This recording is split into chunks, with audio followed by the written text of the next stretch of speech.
Hi, I'm Stephen Ham from Archery Supplies. Today we're going to test the new Tbow riser. So I've got all my safety gear. So this is all motorcycle stuff I used to wear when I used to ride a motorcycle. That was many years ago and it still fits, so that's a good thing. So this is a 25-inch riser. It weighs like the same weight as a normal bow. Apparently it's a copy of a H8, which is no longer made. Okay, takes formula limbs, so that's not the international fitting limbs. It takes formula limbs. There's 3 companies that produce formula limbs to the best of my knowledge. There may be more. That being H8, MK Archery and Junxing produce a formula limb, and we've got the formula limbs here that we're also going to try. I have never shot a bow with formula limbs. I have never shot this bow before. I've just built it. So yesterday Jack Kaminsky did a video on this bow and said it was very dangerous, so we've got our safety gear on and we're ready to try it. Just in case Jake is right and I am wrong, and I'm going to say I've been wrong before. We're ready to go. Do I need gloves? I don't know. Right, so here we are. We've got 40-pound limbs on this.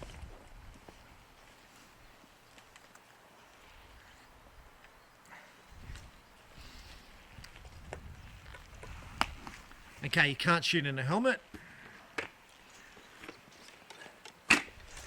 And I'm Australian, bit of a smart ass. So we're going to get rid of the safety gear because we generally ride motorcycles in t-shirts and shorts and thongs in Australia because we're bloody stupid. But we're going to try this. So a bit about the bow. So I wasn't going to try this bow, but yesterday I got 3 phone calls about it, and I'm like, well, I'm going to get more next week. I'm going to spend on the phone to people explaining about this bow, which no one's ever asked me about before, never sold one. They're going to be asking me about it because of Jake Kaminsky's video, and I'm going to be clueless. So I'm like, well, let's build this, see what it's like.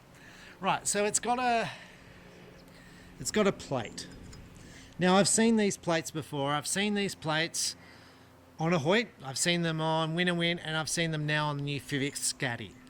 So this one you can put the plunger button here or here, forward or back.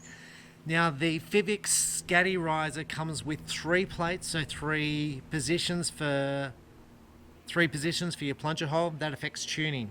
Okay, moving it back makes the arrow stiffer or makes the arrow weaker or something. Look it up. I don't know about the H8 because I've never set up the H8. The Win and Win adjusts the height of where the arrow sits. Now I've fitted. This is the thing you learn as you do stuff. I fitted just a little plastic arrow rest.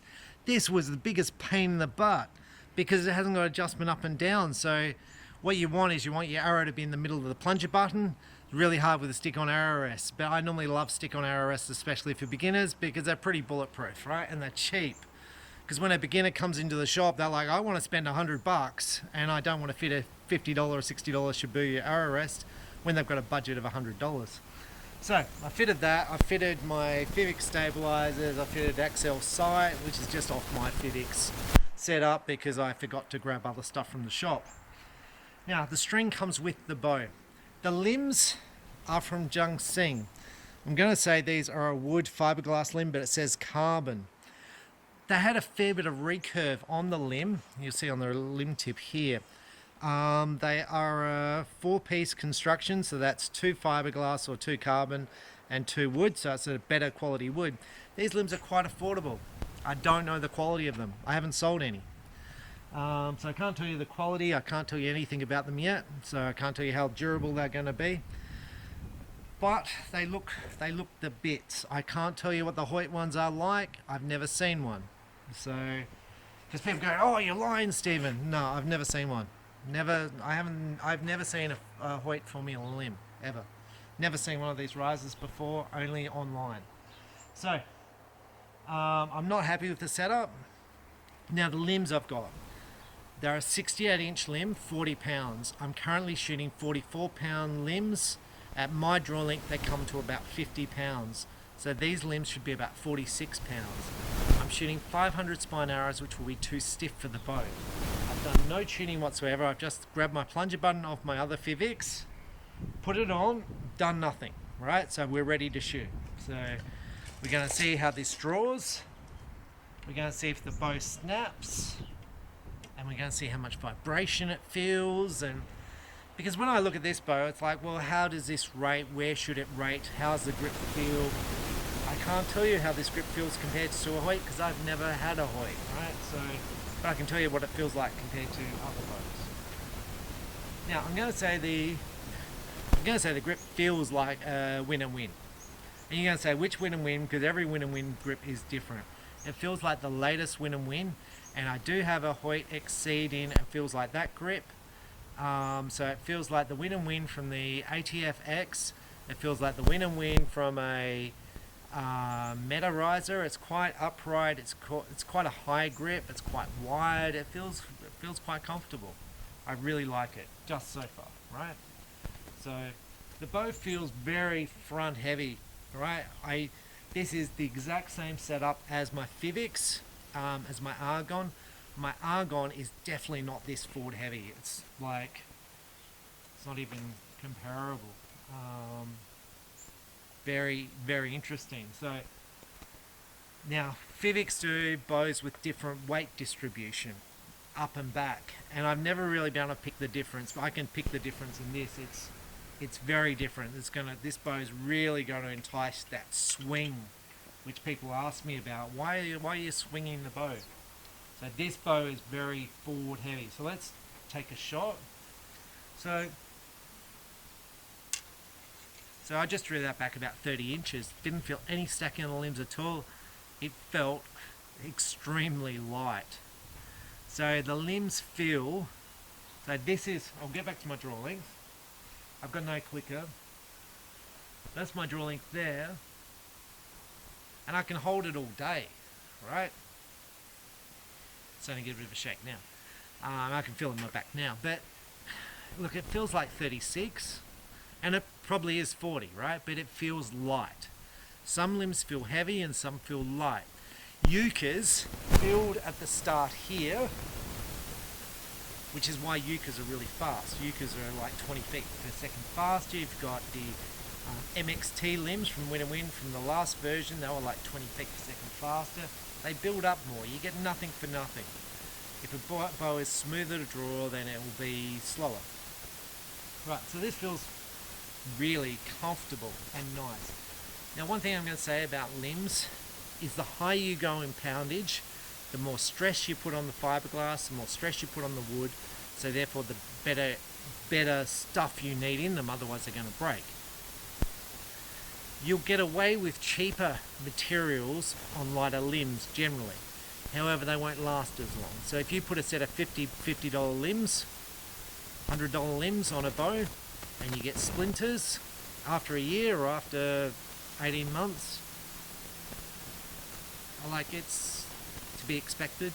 Some of those limbs will last 20 years, right? But some will develop splinters. They are cheap limb, cheap fiberglass. There's different layers of the material. So there's cheap, and then there's American, and then there's better, and there's better and better and better, right? So the good stuff is good, but if you're buying cheap, it's cheap, right? So okay, so let's try the draw. Feels really comfortable. Let's take the shot.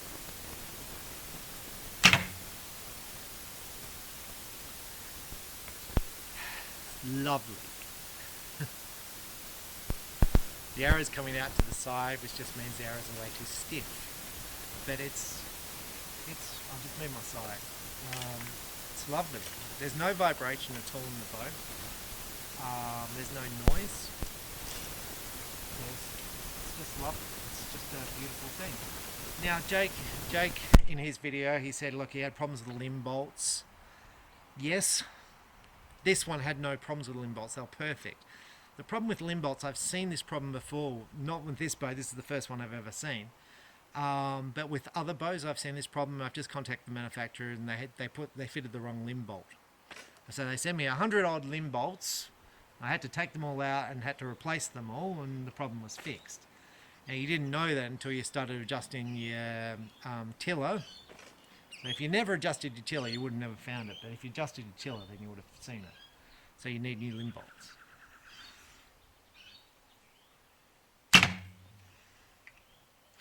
You probably see the angle they're going in, but it's beautiful. It's just beautiful to shoot. Like, and this is my thing with it when you're choosing a bow. It depends on how much you shoot. If you shoot a lot and you're going to shoot, go overseas, shoot tournaments, well, you're probably going to shoot an expensive bow. But if you're in the backyard just wanting to build up, cheaper bows are fine. Like this one feels lovely.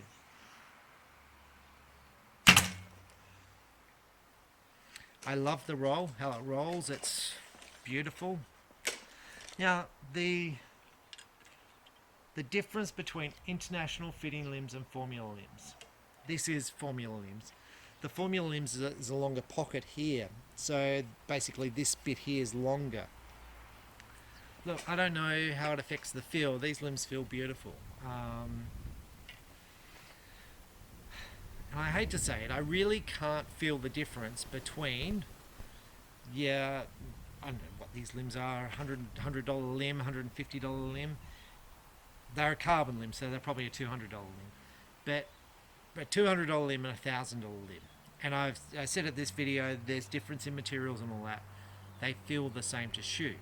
It's going to be the longevity of the limb, how long the limb lasts, and then it's the minor stuff. It's not like if you're a 200 shooter, you shoot 200 points out of 300, that buying a $1,000 limb, you'll jump up to a 270 point shooter. It's not going to happen. You need to be a reasonable shooter to start with, and then you might gain a couple of points with a better limb. And I'm saying a couple. It always gets back to the archer.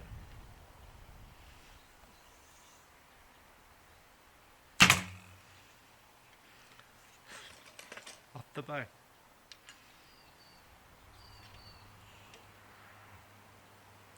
I really, really love the bow.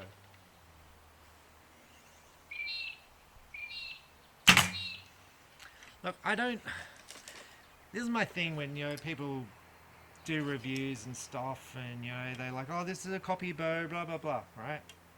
Look, I know where you're coming from. I understand. The thing is, this bow, the original version of this was in no shops. No one stocked it. In America, I went to 80 shops. No one stocked any recurves. So I've never shot one before. It might have been the best bow ever made. I wouldn't know. I never shot it. I've shot all the win and wins. I've shot all the Fivics. I can tell you all about those. But I couldn't tell you about this because I never shot it. So, and then often you'll see, I don't know if Brady Ellison shot one of these or not.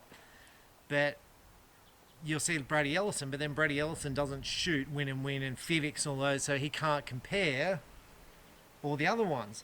And often your top line shooters don't shoot all the different brands because they're sponsored and paid for.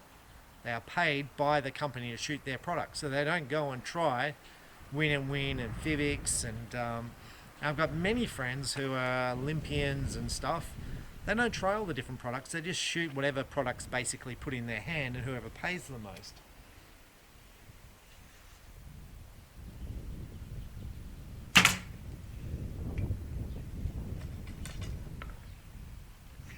Really, really like. Look, we'll shoot one more. I like these arrows. They're a carbon arrow. They're from Pandarus. They're an ice point. I'm kind of raving on. But look at the group. They're like just smacking in against one another. They'll be fine.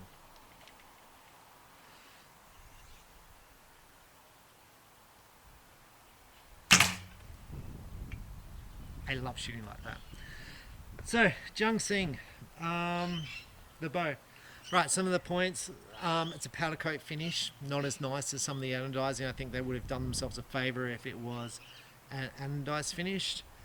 Some of the paintwork's not perfect in that spot there and in that spot, but it's pretty good. It'd be a hard wearing finish. It feels like it's a bit rough feeling. I can't tell you what the original Hoyt one was like. Never saw one.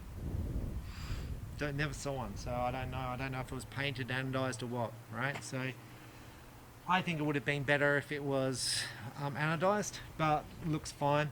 Now this bow is built for a price, right? It's cheap and it's amazing. It's amazing.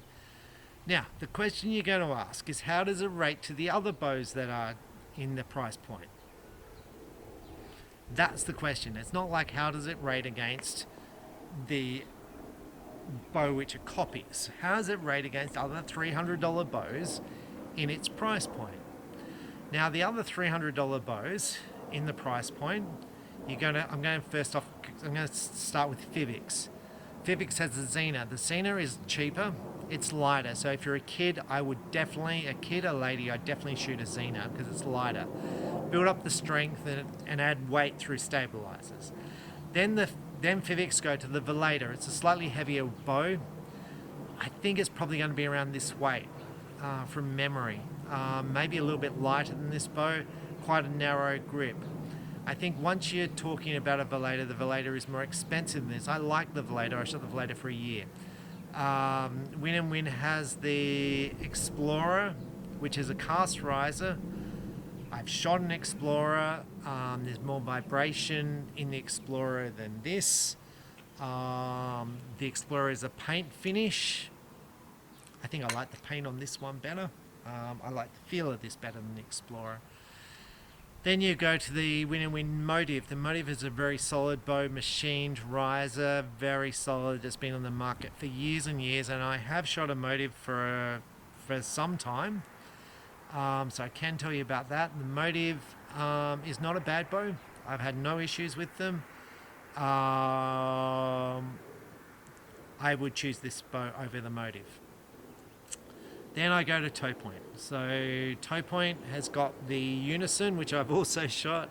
It's a machine riser with a wood grip. I prefer the grip on this bow than the Unison. The Unison doesn't have like a pocket system like this, so I think this looks a bit flashier.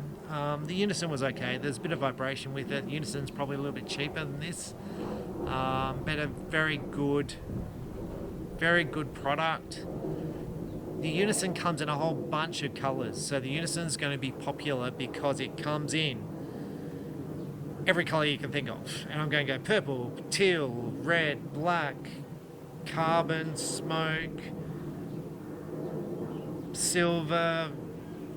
I don't know, it comes in literally any colour you can think of, and it has matching sights and matching stabilizers. So I'm going to say the Unison is going to outsell this bow just because of colour, and people choose bows based on colour. The Kinetic, and I'm going to come up with a name which is wrong. I think it's called the Kinetic Sovereign or something like that, is a machine riser. Similar price point to this, maybe a little bit more expensive. The grip is a bit different on the Kinetic. The Kinetic is a Chinese bow also. It's a wood grip, and sometimes I've got plastic grips because I've got a few different models. I think I prefer this, but you may prefer a Kinetic based on the colour choices in the Kinetic. Samek has got the Ideal, which is a cast riser. I definitely prefer this to the Ideal. The Ideal is a little bit lighter, and I prefer the Xena to the Ideal. And then it really jumps up to the Extreme, which is your $1,000 bow, which is probably about $700 now. Samek's dropped the price. Now the Extreme's a really nice shooting bow. I shot the Extreme, and world records have been shot with the Samek Extreme riser. But I really like this rubber grip, the way it's shaped. It's very familiar to me. Now the limbs, the Junxing Vigor limbs. My issue with wooden limbs, and these are carbon, right? So carbon to fiberglass, carbon's meant to be a little bit quicker. Not a big deal to me, but it may be a big deal to you. It might be 2 feet per second faster. You can't notice it, you don't feel it, there's no difference. The wood, it's wood. I don't know if the outside of these limbs is sealed, and I sure wish they were. I don't know if they are. I could ask. I suspect they're not. I think the graphics look amazing. So here's the graphics. I think Junxing's graphics are amazing. And don't ask me if they're identical to Hoyt, because I have no idea. I've never seen a Hoyt. I'm not a Hoyt. Like, I do have Hoyts, but I've never had these limbs, or if I have, I've had one or two, and I've never opened them. I've never sold in the shop. They would have sold on the internet. If I have had them, I haven't seen them. So the graphics look amazing. They look like they look like $1,000 limb. They feel amazing. My issue would be that the edges are not sealed, and moisture will get into the wood and cause the wood to twist or to warp and cause twisting. And the moisture in the limbs may cause the wood to split. Saying that, keep your limbs out of moisture or seal the edge of the limbs. That's what I would do. These are a cheap limb, right? And when I was building up from 18 pounds to 50 pounds, I went through a whole series of limbs. So I don't want $1,000 limbs when I'm changing poundage every so often. I want cheaper limbs. These are cheaper limbs. They are the cheapest formula limb on the market. This is the cheapest formula limb. It feels amazing. It's saying that, I think I will have more problems with them than other limbs. The $1,000 limbs I have no issue with. And I'm going to say the problem I'm going to have is people are going to shoot them, and there's going to be moisture, there's going to be heat, and these limbs are going to warp and twist, and there's not the margin in these limbs to cover the warranty, right? So where if you have the $1,000 limb, nothing ever happens to them. They're pretty bulletproof, right? So overall, I think it's sweet. I can't tell you how it feels compared to the Hoyt. Never shot the Hoyt. I can't tell you if this is all identical or not identical. Never. I didn't reference it. I was like, there's the bow. Like, Jake's done a review and he said it's not safe, so let's go shoot it and let's see, because everyone's going to ask me, is it safe? Anyway, I think it's fine. If you have a problem, look, buy off a dealer. If you buy off Alibaba, which is where Jake Kaminsky would have found this bow, then how are you going to contact them and say the limb bolts are no good? Buy off a dealer and you're going to say, well, these bows aren't available in dealers in America.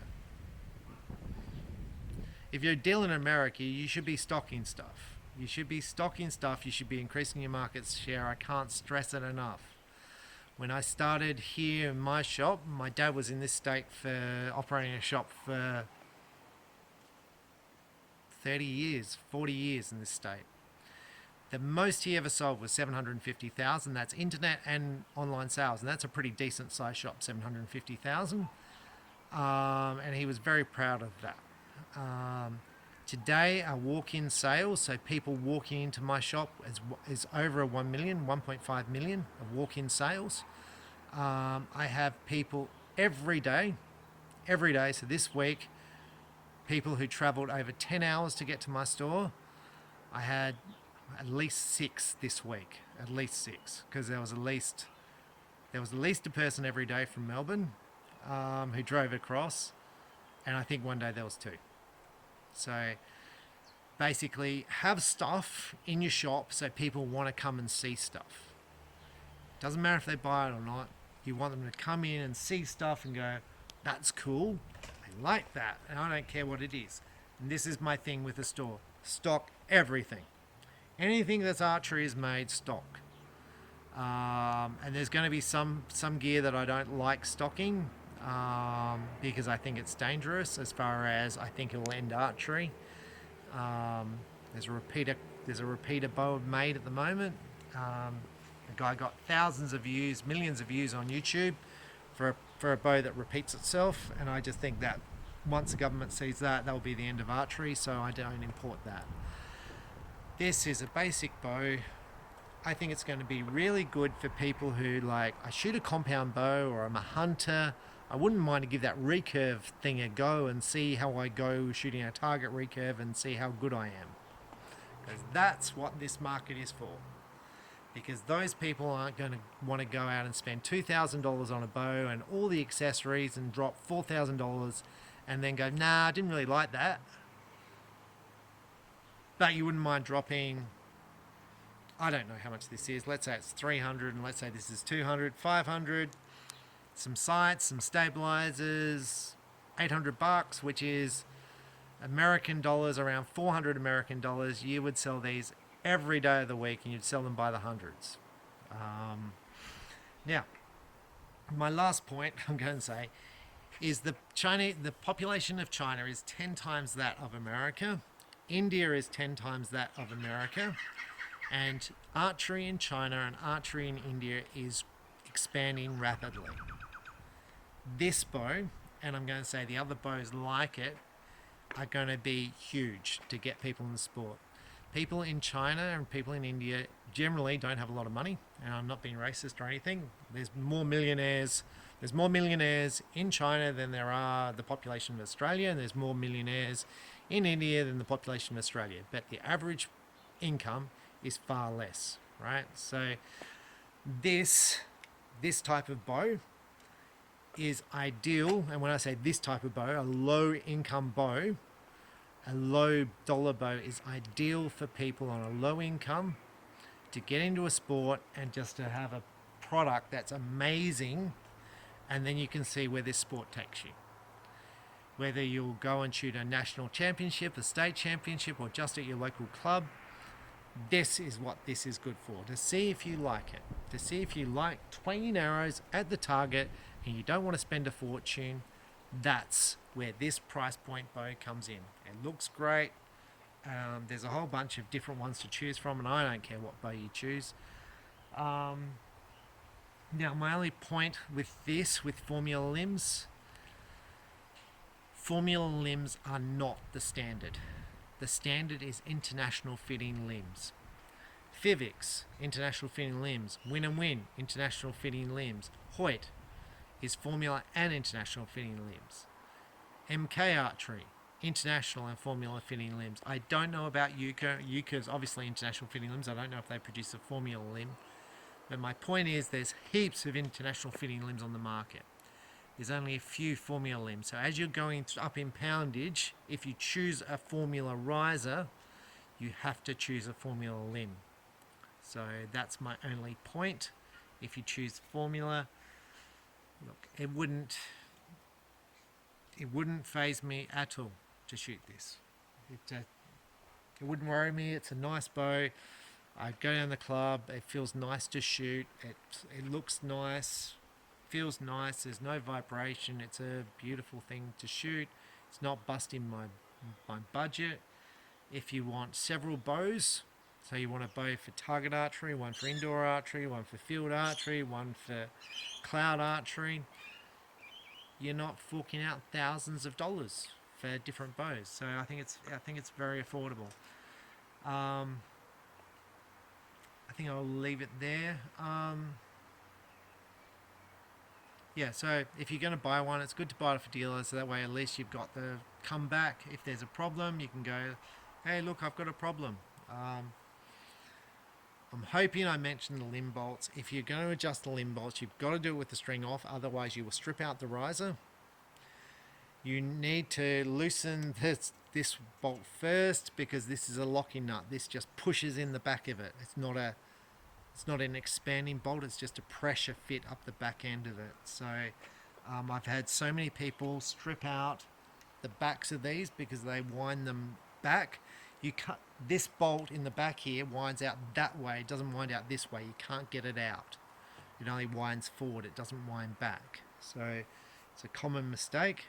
And when I say how many of them I've had stripped out, and none of these, but this style, the Hoyt style riser, 2, 3 stripped out. It's just unbelievable. But anyway, I'm Stephen Ham from Archery Supplies. I can't even remember the bow, but I'll put it in the title, because, and I think one of the things with Junxing, Tbow, the naming of the bows. America loves names. like Eagle and Red Thing. They love names. They're naming on Junxing's bow. H7, 8, 8. I don't know what they call it. H10. It's a terrible naming system. And I think it's because the Chinese don't get I think, my understanding is that the Chinese don't have the association of the name to a product. Like us white people name our cars. We name things. I don't think the Chinese people do. I think this is a thing, and they don't name it where we'll name stuff. And so we have a weird tradition where we name things like boats and stuff. I've just got a feeling the Chinese don't. I don't know. Could be wrong. But naming is a big thing when it comes to sales and marketing. But the bow itself feels good. I would, if I was buying one of these, I would check the limb bolts after Jake's review. The cardboard box was the same as the Hoyt cardboard box, and the other issue was the weight, which was basically the same. And I would guarantee it's the same weight as the original Hoyt one, whatever that name of that bow is. I think it'll be identical. So anyway, very interesting and a beautiful bow to shoot. I really like it. Really like it. It's very good. Anyway, I'm Stephen Ham from Archery Supplies. I better go and practice. Thanks for watching. Bye.